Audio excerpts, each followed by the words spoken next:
Lil Jeff's killer had no idea he was already starring in his own true crime documentary caught in 4K, high definition, surround sound, the whole package.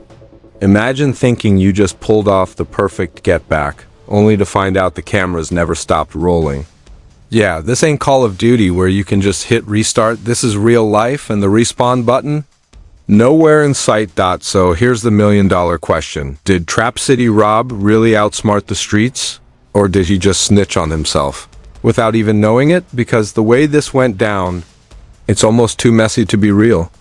From leaked footage that mysteriously surfaced online, to neighborhood whispers turning into trending hashtags, to Rob himself letting little details slip that only the shooter could possibly know. This is one of those stories that makes you double-check if you're living in a Netflix series instead of reality. And trust me, the rabbit hole only gets deeper. Because what you're about to hear isn't just about one shooting. It's about pride, power, paranoia, and the way the streets always find a way to keep receipts. Buckle up. This is the real story of what happened the day Lil Jeff's reign came to a bloody end. So let's set the stage. The scandal everybody's whispering about, the one that's got the internet spinning in circles like it just discovered the Da Vinci Code, starts with one name, Trap City Rob. Yeah, the same Rob Coleman that half. The city blames for sending bloodhound Lil Jeff on his one-way ticket to the afterlife. But here's the kicker: Rob didn't just allegedly pull the trigger. Oh no, he allegedly did it in a way so bold, so reckless, that it's almost like he wanted the world to know. Now let's be real for a second. Rob's reputation was never squeaky clean. This isn't your friendly neighborhood businessman running a lemonade stand. Nah, this is the guy tied to trap houses, gun charges, and enough street beef to make a barbecue. From the start, his name rang bells in every corner of the South Side. And when Jeff got smoked, the streets didn't need a detective with a magnifying glass. They immediately said, yeah, that's Rob. But here's where things get spicy. You'd think after dodging a murder charge and walking out of court, cleaner than a brand new pair of forces, Rob would lay low, keep his mouth shut, maybe even disappear for a while. Right? Wrong. My guy Rob started talking a little too much. In interviews on lives, in random conversations that always just happened to get clipped and uploaded, suddenly he's revealing details about Jeff's last moments. Details. So precise, so graphic, that the internet started asking, how would he know that if he wasn't the one pulling the strings? Anonymous sources, because we love anonymous sources, claim that investigators had surveillance footage long before the public even knew it existed. A grainy but clear as day clip from the trap house showing the chase, the gunfire, the fall. Imagine playing back your own death scene on loop. And Rob? He had no idea the walls were wired, the cameras were rolling, and every move was being recorded like a TikTok draft waiting to leak. Now, this isn't just about one fatal mistake. This is about the culture around it. See, Jeff wasn't just some random kid with a bad temper. He was a walking headline. A drill rapper who built his entire brand on chaos, violence, and making death look like content. 8, 11, maybe more alleged bodies tied to his name depending on which corner of Reddit you trust. He was the kind of guy suburban kids put on posters while the actual hood folks double-locked their doors when he walked by. So when someone like Jeff meets his end, it's not just another crime story, it's a spectacle. The fans cry, the ops celebrate, and the media eats it up like it's the season finale of Game of Thrones. But what nobody expected was how quickly the script would flip. Because instead of Jeff being remembered as some untouchable demon, suddenly all eyes were on Rob, the so-called OG, who might have outsmarted the system but accidentally incriminated himself in the process. And that's exactly where the scandal cracks wide open. Because here's the thing: once that scandal cracked open, the internet went into full detective mode. The leaked footage? Oh, it was everywhere. Twitter, Reddit, Discord servers, even somebody's grandma's Facebook timeline. You couldn't escape it. Clips of Jeff running into that trap house, the sudden spray of gunfire, his collapse, it was being slowed down, zoomed in, analyzed like it was the Zapruder film, and the question everyone kept asking was the same. How did Rob know so much about this if he wasn't the shooter? See, when the footage dropped, people started comparing it side by side with Rob's interviews.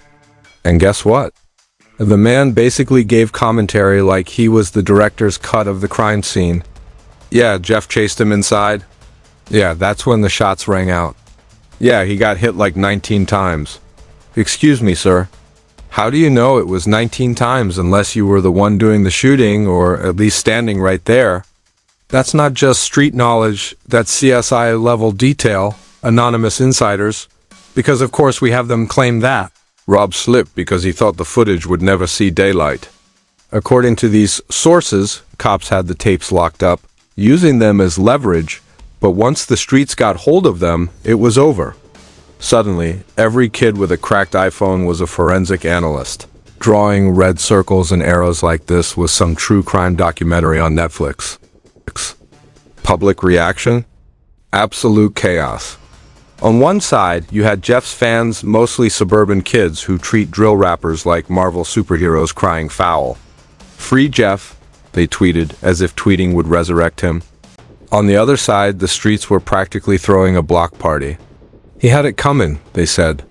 Rob just stood on business, but it didn't stop there. Oh no. Because when the footage hit mainstream blogs, it morphed into something bigger, a morality play. Suddenly, YouTubers, podcasters, and fake academics were weighing in. Think pieces were popping up with titles like Mutual Combat and the Ethics of Street Justice or Lil Jeff, Victim or Villain. Meanwhile, your average viewer was just replaying the clip on mute, treating it like the latest meme template. And you know what happens when a scandal hits the internet? It grows arms and legs. Fake documents started circulating. Leaked police reports claiming Rob was on payroll as an informant. Fake D-Miz suggesting Jeff was set up by his own crew. Even edited photos showing Rob and CPD officers shaking hands like they just closed a business deal. Were any of these real? Absolutely not. But did the internet care? Absolutely not, because in the world of viral scandals, truth is optional. What matters is drama, clicks, and controversy. And Rob gave them all three in one neat package. He became the face of beating the system and snitching on yourself at the same time, a contradiction so juicy that people couldn't stop talking about it. But while the internet laughed, the real world wasn't done yet. Because behind the memes, behind the hashtags, there were real consequences lining up at Rob's doorstep. And here's where things stopped being funny. The memes were still flying, sure, but behind the scenes? The walls were closing in on Trap City Rob, because when you've got leaked footage, a trail of incriminating interviews, and a public that treats Twitter threads like sworn testimony, you can bet the authorities aren't just sitting back with popcorn. First came the official statements. The district attorney's office suddenly announced they were reviewing new evidence. Translation? Yeah, we saw the same video y'all saw on YouTube, and now we gotta pretend we're on top of it. Then came whispers of a new task force, some joint investigation between local cops and the feds, aimed not just at Rob, but at anyone connected to Jeff's death, and it didn't stop there. Remember those fake leaked documents floating around online? Well, some of them started looking a little too real. One unsealed affidavit hinted that Rob might have been under surveillance long before the shooting. Another suggested that Jeff himself was the target of a bigger investigation, with Rob playing both hitman and pawn. Were these documents legit? Who knows? But the beauty of scandal is you don't need proof, you just need people to believe it. Suddenly, folks in the hood weren't just gossiping, they were distancing themselves. Rob, once seen as untouchable, became radioactive. Homies stopped picking up his calls. Crews whispered that maybe he wasn't as solid as he looked. And the streets? The same streets that crowned him king were now sharpening knives for the dethroning. Meanwhile, legal sharks smelled blood. Civil suits from Jeff's so-called family associates began popping up, wrongful death claims, property seizures, all the bells and whistles. The same blogs that laughed at Jeff's body count now painted him as a misunderstood artist taken too soon. Classic flip-flop. But here's the wildest twist: politicians jumped in. Yep, councilmen who never set foot in Jeff's neighborhood suddenly discovered microphones. They held press conferences about ending the cycle of violence, pointing fingers at drill music like it was the devil himself. Overnight, Rob's name wasn't just trending on rap forums, it was being thrown around in City Hall like a cautionary tale, and Rob, he tried to play it cool, posting cryptic messages, flexing in designer fits, acting like none of this fazed him. But you could see the cracks. That paranoia in his eyes during IG Lives, that silence when fans spammed "Free Rob" in his comments.